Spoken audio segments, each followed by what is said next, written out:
একটা সময় ছিল বিকেল মানেই মাঠে ছুটে যাওয়া, স্কুল থেকে ফিরে ব্যাগটা ছুঁড়ে ফেলে খালি পায়ে দৌড়ে যেতাম বন্ধুদের সঙ্গে খেলতে। ক্রিকেট, কানামাছি, দড়িলাপ এসবই ছিল আমাদের জীবনের আনন্দের জায়গা। তারপর বিকেল শেষে সবার মুখে হাসি, ক্লান্ত শরীর। বাড়ি ফিরে গোসল করে সবাই একসাথে বসে খেতাম। মায়ের হাতের রান্না, বাবার গল্প, ভাই বোনদের হাসাহাসি। ঘরের প্রতিটি কোণে যেন একটা নির্ভেজাল আনন্দ ভেসে থাকত। রাতে টিভির সামনে বসতাম সবাই মিলে, সিসিমপুর, আলিফ লায়লা কিংবা কোনো পারিবারিক নাটক, যেখানে হাসির ভেতর ছিল শিক্ষা আর ভাষার ভেতর ছিল ভদ্রতা। কিন্তু এখন আজকের বিকেল মানেই নীরবতা। মাঠে কেউ যায় না, খেলার আওয়াজ শোনা যায় না। স্কুল থেকে ফিরে সবাই এক একটা মোবাইলের স্ক্রিনে ডুবে থাকে। আর সেই স্ক্রিনে এখন কি দেখা যায়? নাটকের নামে এমন সংলাপ যা পরিবারের সামনে বলতেও লজ্জা হয়। ব্যাচেলর পয়েন্ট বর্তমানে সবচেয়ে আলোচিত ও সমালোচিত সিরিয়ালগুলোর একটি। আজকের এই ভিডিওতে আমরা তুলে ধরব ব্যাচেলর পয়েন্টের কিছু অজানা তথ্য ও লুকিয়ে থাকা বাস্তবতা, যেগুলো হয়তো আপনি জানেন না, কিন্তু জানাটা এখন খুব জরুরি। তাই ভিডিওটি একদম শেষ পর্যন্ত মনোযোগ দিয়ে দেখুন, একটা অংশ স্কিপ করবেন না। আপনারা দেখবেন ব্যাচেলর পয়েন্টের যে ডায়লগগুলা বা সংলাপগুলো, এগুলো কি বাচ্চাদের জন্য উপযোগী? ব্যাচেলররা কি ব্যাচেলর তো আমরাও ছিলাম, আমরাও মেসেজ ছিলাম, আমরা কি এই শব্দগুলো ইউজ করতাম? নারীদের প্রতি অবজ্ঞাসুলভ শব্দ ইউজ করা হয়।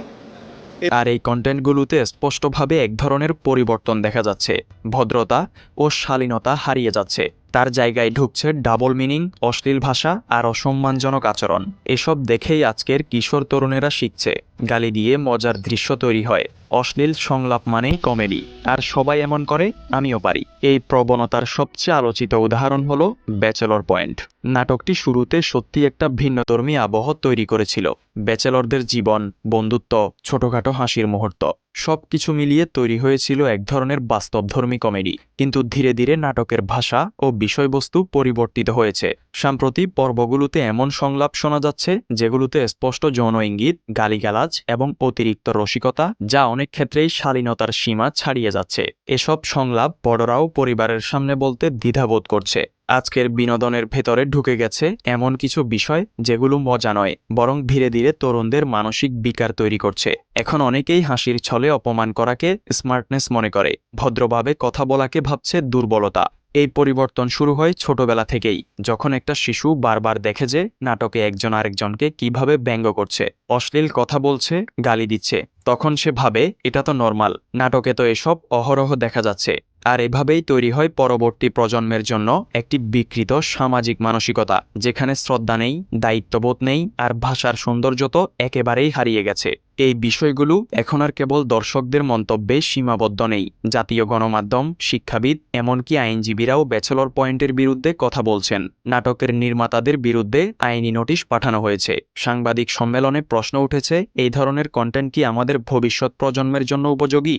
বাংলাদেশের আইন কি বলে? ডিজিটাল নিরাপত্তা আইন, শিশু সুরক্ষা আইন, অনলাইন কন্টেন্ট গাইডলাইন এসবই স্পষ্ট করে বলছে যে কোনো কন্টেন্ট যদি শিশু কিশোরদের মানসিক বিকাশের জন্য ক্ষতিকর হয়, তাহলে সেটা সরিয়ে ফেলা বা নিয়ন্ত্রণ করা যাবে। কিন্তু প্রশ্ন হলো, এই ক্ষতি কি আদৌ সহজে থামে?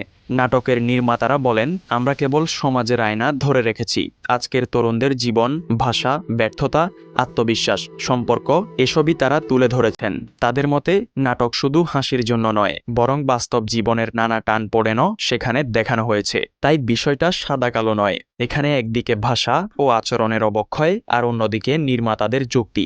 এটাই তো বাস্তবতা। কিন্তু প্রশ্ন থেকেই যায়, বাস্তবতা তুলে ধরলেই কি সবকিছু গ্রহণযোগ্য হয়ে যায়? আপনি কি চান আপনার সন্তান এই ভাষা শিখুক, নাকি এমন ভাষা যা তাকে বিনোদনের পাশাপাশি সম্মানও শেখায়? সবচেয়ে দুঃখজনক হলো, এই নাটকগুলো এখন পরিবারে একসাথে বসে দেখার মতো নয়। এক স্ক্রিনে বাবা মা, ভাই বোন কিংবা শিশুরা বসে থাকলে অনেক সময় বলতে হয় এই অংশটা স্কিপ করো, অথবা এটা এখন দেখিও না। এটাই প্রমাণ করে সমাজে সহনশীলতা কমছে আর ভাষার সৌন্দর্য হারিয়ে যাচ্ছে। বিনোদন আমাদের জীবনের গুরুত্বপূর্ণ অংশ। মানুষ হাসতে চায়, আনন্দ পেতে চায়, এটা স্বাভাবিক। কিন্তু সেই আনন্দ যদি আসে গালিগালাজ, অশ্লীলতা আর অপমানের মাধ্যমে, তাহলে সেটা আর বিনোদন থাকে না, সেটা হয়ে যায় বিকৃত। আজকের প্রজন্মই গড়বে আগামী দিনের বাংলাদেশ। তাদের সামনে আমরা কি রাখছি? কিছু মুহূর্তের হাসি, নাকি এক সুন্দর, সম্মাননীয় ভবিষ্যতের সমাজ? একবার ভাবুন, আপনি কি চান?